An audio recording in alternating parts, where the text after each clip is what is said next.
ଆଜିର ଅନୁଚିନ୍ତା।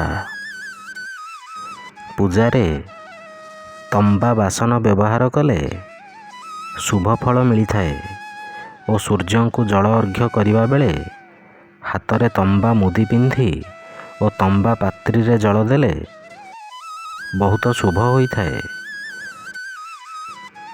ଯଦି ଘରର ବାଡ଼ିରେ ମହୁ ଫେଣା ରହିଥାଏ ତାହେଲେ ତାହା ଅତ୍ୟନ୍ତ ଶୁଭ ହୋଇଥାଏ।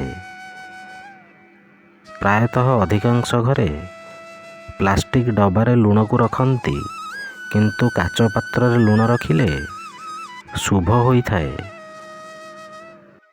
ଛାଞ୍ଚୁଣୀର ଧୂଳି, ଛେଳି ଖୁରାର ଧୂଳି, ଘୁଷୁରୀ ଗୋଡ଼ର ଧୂଳି ଓ ରଜସ୍ଫଳ ନାରୀର ପାଦ ଧୂଳି ଠାକୁର ଘରେ ପଡ଼ିଲେ ଅଶୁଭ ହୋଇଥାଏ। ଜୟ ଜଗନ୍ନାଥ।